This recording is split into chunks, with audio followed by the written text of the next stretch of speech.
తాకట్లో ఉన్న మీ బంగారాన్ని విడిపించి ఆ రోజు ఆన్లైన్ రేటుకి కొంటాం. Sharma gold company. నమస్కారం, సుమన్ టీవీకి స్వాగతం. నేను మానస. ఈ రోజు మనతో పాటు ఉన్నారు ప్రముఖ జ్యోతిష్యులు, శ్రీ చక్ర పీఠం వ్యవస్థాపకులు బ్రహ్మశ్రీ ప్రదీప్ జోషి గారు. వారితో మాట్లాడదాం. గురుగారు నమస్కారం అండి. శ్రీమాత్రే. గురుగారు, ఇప్పుడు శ్రావణ మాసంలో వచ్చినటువంటి అమావాస్యని పొలాల అమావాస్య అంటున్నారు. మరి ప్రతి అమావాస్య కూడా ప్రత్యేకం అంటూ ఉంటారు. మరి ఇప్పుడు పొలాల అమావాస్య యొక్క విశిష్టత ఏంటి, ఆ పేరు ఎలా వచ్చింది, ఆ రోజున చేయాల్సిన విధి విధానాల గురించి తెలియజేయండి. శ్రీ గురుభ్యో నమః. శ్రీమాత్రే నమః. పొలాల అమావాస్య అంటారు. ఫస్ట్ మనం ఒకటి మన బాగా గుర్తుంచుకోవాల్సింది ఏంటంటే, మన దేశానికి ఇద్దరు చాలా ముఖ్యమైనటువంటి వ్యక్తులు. రెండు సంస్థలు చాలా ముఖ్యం ఒక దేశానికి. ఏ దేశం అయినా సరే అక్కడ వ్యవస్థ మనుగడ నడవాలి అన్నా, మనుషులు బతకాలి అన్నా రెండు వ్యవస్థలు చాలా గట్టిగా ఉండాలి. ఆ రెండు వ్యవస్థలకు మనుషులు ఎప్పుడు కూడా కృతజ్ఞతాపూర్వకంగా ఉండాలి. ఆ రెండు వ్యవస్థలు ఏంటి? జై జవాన్ జై కిసాన్. జవాన్ అంటే ఆర్మీ ఆఫీసర్లు, ఆర్మీలో పనిచేసే ప్రతి జవాన్ కూడా మనం అందరు వాళ్ళ ఎప్పుడూ మనం గౌరవిస్తూనే ఉండాలి. వాళ్ళు ఎందుకోసం అంటే ప్రాణాలకు తెగించి అక్కడ బార్డర్లో ఉండి మన దేశ సంరక్షణ చేస్తూ ఉంటారు. కాబట్టి జై జవాన్ జై కిసాన్. వాళ్ళు అక్కడ బార్డర్లో మనని కాపాడితే వీళ్ళు ఇక్కడ దేశంలో ఉండి మనని అందరినీ కాపాడతారు. వాళ్ళెవరు? రైతులు. కడుపు నింపుతారు. రైతు అనేటువంటి వాడికి మనం ఎప్పుడు రుణపడే ఉంటాం. రైతు ఎక్కడ కనబడ్డా రైతుకి చేతులు మొక్కి నమస్కారం చెయ్యాలి. అది మన యొక్క సంస్కారం. రైతు అనేటువంటి వాడికి నమస్కారం చెయ్యాలి. రైతుని ఎప్పుడు చులకనగా చూడకూడదు. రైతుకు డబ్బు రాకపోవచ్చు, రైతు కష్టంలో ఉండొచ్చు, కానీ గౌరవం మాత్రం తక్కువ. రైతుకి అంటే ఆయనకైనా అనుకోవచ్చు, రైతు నా దగ్గర డబ్బులు లేవు అనుకోవచ్చు, నేను పేదతనంలో ఉన్నానని రైతు అనుకోవచ్చు, కానీ రైతుకి మాత్రం స్వాత్మాభిమానం, గౌరవం ఇది ఎప్పుడు మన దేశంలో తగ్గకూడదు. అది బాగా గుర్తుపెట్టుకోండి. రైతు అనేటువంటి వ్యక్తి కనిపిస్తే అతను రైతు అయితే చేతులు మొక్కి నమస్కారం చేయండి. ఎందుకోసమంటే అతనే మనకి అన్నదాత. ఇప్పుడు కోవిడ్ టైంలో రైతు అనేటువంటి వాడు గనక కష్టపడకపోతే, కోవిడ్ టైంలో ఎవడూ కష్టపడలే, అందరం మనం ఇంట్లో కూర్చొని టీవీ సినిమాలు చూస్తూ కూర్చున్నాం, కానీ రైతు అనేటువంటి వ్యక్తి మాత్రం కష్టపడ్డారు కాబట్టి మనం అందరం సర్వైవ్ అయ్యాం. రైతే గనక పొలం పండించి మనకు అన్నం పెట్టకపోయి ఉంటే మన మొబైల్లు, టీవీలు, మన కరెన్సీ తింటామా? మనము నోట్ల కట్టలు తింటామా? బంగారం తింటామా? ఏం చేసుకుంటాం? అన్నమే లేకపోతే మనం ఆ బంగారం ఏం చేసుకోలేము, ఏ వస్తువుని ఏం చేయలేము. అన్నం కావాలి. సో అన్నం పండించే రైతుకి మనం ఎప్పుడూ రుణపడి ఉండాలి, గౌరవిస్తూ ఉండాలి. మనం దేశాన్ని కాపాడే ప్రతి జవానికి మనము సెల్యూట్ చేయాలి, రుణపడి ఉండాలి. ఇది బాగా గుర్తుపెట్టుకోండి. దానికే మనకి ఈ శ్రావణ మాసము అమావాస్య ఎప్పుడు ఏంటంటే ఇట్స్ అ క్రాప్ హాలిడే అంటారు. క్రాప్ హాలిడే అంటే రైతులకు ఇది విశ్రాంతి సమయం. రైతులు అంటే ఎవరు? రైతుకి వెన్నుముక ఎవరు అంటే గోమాతనే. గోవు, వృషభం ఇవి రెండు మనకి అమ్మా నాన్నలాగా. మనకి గోవు అమ్మ, వృషభం నాన్న. ఇది బాగా గుర్తుపెట్టుకోండి. ఎందుకోసం అంటే మనకి తిండి పెట్టేది ఇవే. ఇప్పుడు ఏదో ట్రాక్టర్లు గిక్టర్లు వచ్చాయి, కానీ ఇది కూడా నేను ఇక్కడ చెప్తున్నా కదా, ఒక సందర్భం వచ్చి మీకు ఆయిల్ కనుక పోయింది, ఎనర్జీ లేదు, ఏం చేస్తారు? అప్పుడు వృషభాలనే పెట్టుకోవాలి. అప్పుడు ఎద్దులే మనం దున్నడానికి పెట్టుకోవాల్సి వస్తుంది. ఇంకేం పెట్టుకోవడానికి పనికిరావు మీకు. సో ఇదేదో మనకి జనరేషన్ వచ్చినాయి, ఇవన్నీ వచ్చినాయి, కానీ మనం ఎప్పుడు కూడా మన ఎద్దుల్ని, ఆవుల్ని మనం మర్చిపోకూడదు. అందుకే పూర్వకాలములో ఈ పద్ధతి పెట్టాడు. శ్రావణ మాసం అమావాస్య నుంచి మహాలయ అమావాస్య వరకు వాటికి హాలిడే. వాటిని ఏమనకూడదు, ఇంకా వాటికి చక్కగా తిండి పెట్టాలి. ఈ మహాలయ అమావాస్య రోజున ఏం చేయాలి? ఈ శ్రావణ మాసంలో వచ్చే పొలాల అమావాస్య రోజున ఏం చేయాలంటే మనము ఇంట్లో పోలాలు చేసుకోవాలి. అందుకే పోలేల అమావాస్య అని కూడా అంటారు. పొలాల అమావాస్య, పోలేల అమావాస్య ఈ రెండూ ఉంటాయి. వాస్తవంగా పోలేలు ఎందుకు అన్నారంటే పొలాల అమావాస్య రోజు చేసుకున్నాం కాబట్టి పోలేలు అంటారు. పోలేలు అంటే ఏం లేదు, బొబ్బట్లు. పొలాల అమావాస్య రోజు ఏం చేయాలి? ఎందుకోసం అంటే నాకు ఇప్పటికీ బాగా గుర్తుంది. మా నానమ్మ శకుంతలబాయి, మా నానమ్మ, నేను చిన్నప్పుడు టాణాకలన్ అని చెప్పి నిజామాబాద్ దగ్గర తాడెం అని ఒక చిన్న విలేజ్ ఉంటుంది, దాన్ని టాణాకలన్ అని కూడా అంటారు. అక్కడ నేను చిన్నప్పుడు అక్కడే పెరిగాను. మా చిన్నాన్న దగ్గర అక్కడే పెరిగాను. మా నానమ్మ అంటే నాకు విపరీతమైన ప్రేమ. నాకు మా నాన్నగారి వాళ్ళ అమ్మగారు నేను చూడలేదు, ఎందుకోసమని పుట్టడానికి ఆమె చనిపోయారు. ఆమె పద్మావతి బాయి అని ఆమె చనిపోయారు. కానీ నేను చిన్నప్పుడు పెరిగిందల్లా ఏంటంటే మా చిన్నాన్న వాళ్ళ అమ్మ శకుంతలబాయి మా నాన్నమ్మ దగ్గరనే పెరిగాను. ఆమె నాకు ఇప్పటికీ గుర్తుంది. ఈ పొలాల అమావాస్య రోజు రాగానే చక్కగా గోధుమ పిండి, ఇది మైదా పిండి కలిపి చక్కగా బూరెలు చేసి అందులోపల పూర్ణాలు నింపి చక్కగా అవి చేసి పొద్దున మేము అంతా మాకు అదే పని, మాకు పొలాల అమావాస్య వచ్చింది అని అంటే పొద్దున మాకు అరే మట్టితోటి ఎడ్లను తయారు చేయండి అని చెప్పి ఎద్దుల్ని తయారు చేయడము, నీళ్లతోటి తయారు చేయడము, ఓ చిన్న పొలం లాగా ఇది చేయడము, అంటే అగ్రికల్చర్ని కూడా చిన్నపిల్లలకు నేర్పించడం అనమాట. You should respect your animals. మన ఇంట్లో ఉండేటువంటి మన యొక్క పాడి పంట. సో మనకి పాడి ఎవరు ఇస్తున్నారు అంటే ఇవే గోవులు. సో గోవులకి మనం మర్యాద ఇవ్వాలి అని చెప్పి నేర్పించడం నాకు గుర్తుంది. చిన్నప్పుడు మాకు ఈ సంస్కారం నేర్పించారు. మీరు కూడా మీ పిల్లలకి నేర్పించారు. ఈ రోజు పొద్దున్న లేవగానే గోమాతల్ని చక్కగా వాటికి నీటితోటి కడగడం, వాటికి కాళ్ళకి చక్కగా పసుపు కుంకుమ పెట్టడము, గోమాతకి పూజ చేయాలి. పూజ చేసి ఆ తర్వాత ఏం చేయాలి, ఈ పోలేలు ఏదైతే నైవేద్యం పెట్టాలి, మనం నైవేద్యం పెట్టి మనం దేవుడికి నైవేద్యం పెట్టి 108 పోలేలు పక్కా 108 ఉండాలి, ఇందులో కాంప్రమైజ్ లేదు. 108 పోలేలు చేసి అవి గోమాతకి పెట్టాలి. పోలేలు పెట్టాలి, బెల్లముతో కూడుకున్నటువంటి పోలేలు బొబ్బట్లు ఇవాళ గోమాతకి వృషభానికి పెట్టాలి. వృషభానికి చాలా ఇష్టమైంది ఏంటంటే బెల్లం, నెయ్యి బెల్లంతో చేసినటువంటి పోలేలు గోమాతకి తినిపించాలి. వాళ్ళ తినిపిస్తేనే అవి సంతోషపడతాయి. అవి మీరు కావాలంటే చూడండి, వాటికి తినిపిస్తే అవి కళ్ళకి నీళ్లు కూడా ఇస్తాయి, ఆనంద బాష్పాలు ఇస్తాయి, ఆనందపడతాయి. అవి అంత ఆనందపడతాయి. అంటే మనకి ఇష్టమైన ఫుడ్ తింటే మనం ఎంత హ్యాపీగా ఫీల్ అవుతామో అవి కూడా అలా. ఎస్, అందుకే పొలాల అమావాస్య రోజు గోమాతలకి చేయాలి. ఆ తర్వాత ఏం చేయాలి, శివుడు శాపం పెట్టాడు, నందీశ్వరుడికి శాపం ఇచ్చాడు. ఏం చెప్పాడు అంటే భూలోకానికి వెళ్ళి ఏం చెప్పాలి, మీరందరూ కూడా ఒకరోజు భోజనం చేయండి, కరువు వచ్చింది, ఒకరోజు 15 రోజులకు ఒకసారి భోజనం చేయండి, 15 రోజులు ఉపవాస దీక్షలు పాటించండి అని చెప్పి ఇది ప్రచారం చెయ్యు, ఇది చెప్పిరా భూలోకవాసులకు అంటే నంది వచ్చేసి ఏం చెప్పాడు, 15 రోజులు భోజనం చేయండి, ఒక్కరోజే ఉపవాసం ఉండండి అని చెప్పేసి వచ్చాడు. చెప్పగానే ఒరే నేను చెప్పింది ఏంది, నువ్వు చెప్పింది ఏంది అంటే, స్వామి అనవసరంగా నా మీద నింద వేయకండి, మీరు చెప్పిందే నేను చెప్పాలనే పోయాను, కాకపోతే నీ ఆజ్ఞ లేనిది నా నోట్లో నుంచి ఏది రాదు, నీ ఆజ్ఞ నువ్వేం చెప్పాలనుకో నేను అదే చెప్పినా అంటాడు నంది.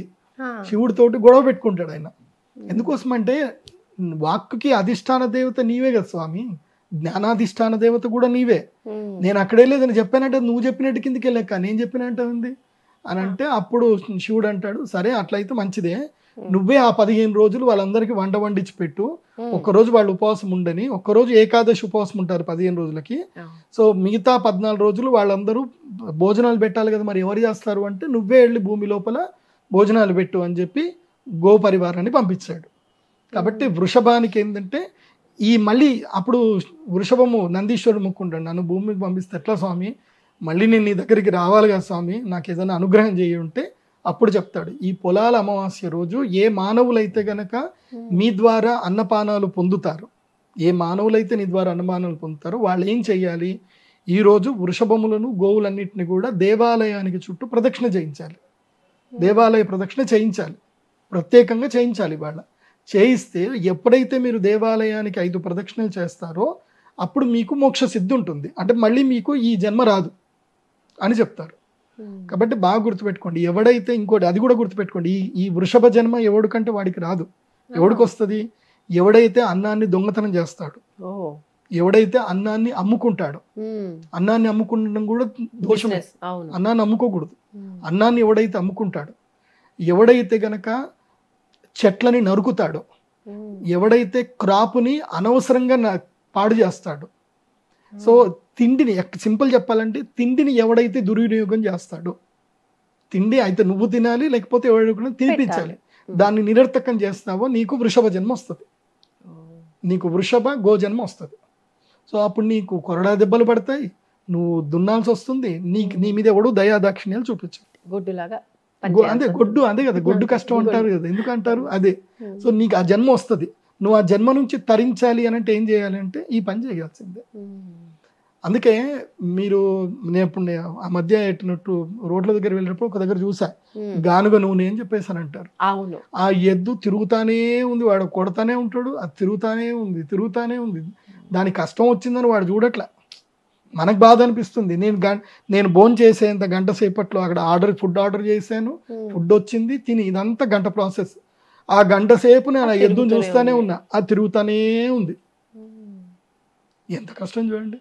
వాడు మాత్రం కూర్చొని పల్లీలు తినుకుంటూ కూర్చున్నాడు వాడు. ఏదో యూట్యూబ్ లో వీడియోలు చూస్తూ వాడు పల్లీలు తినుకుంటూ కూర్చున్నాడు, ఆ గోవు మాత్రం తిరుగుతా ఉంది. అదే జన్మ అంటే. అందుకే మనము ఒక్కటి బాగా గుర్తుపెట్టుకోవాలి, కర్మ ఆల్వేస్ రిఫ్లెక్స్. కర్మ, నువ్వు ఏ కర్మ చేస్తావో ఆ కర్మ ఫలితము నీకు తప్పకుండా వస్తుంది, అది పుణ్యకర్మ అయినా పాపకర్మ అయినా. అందుకే ఈ పొలాల అమావాస్య రోజు పోలేలు చక్కగా వంటలు వండుకోవాలి, పితృదేవతలకు శ్రాద్ధాదులు కూడా చేయాలి, తర్పణాలు వదలాలి. ఆ తర్వాత గోమాతకి బొబ్బట్లు పోలాలు బాగా తినిపించాలి, మీరు కూడా తినాలి.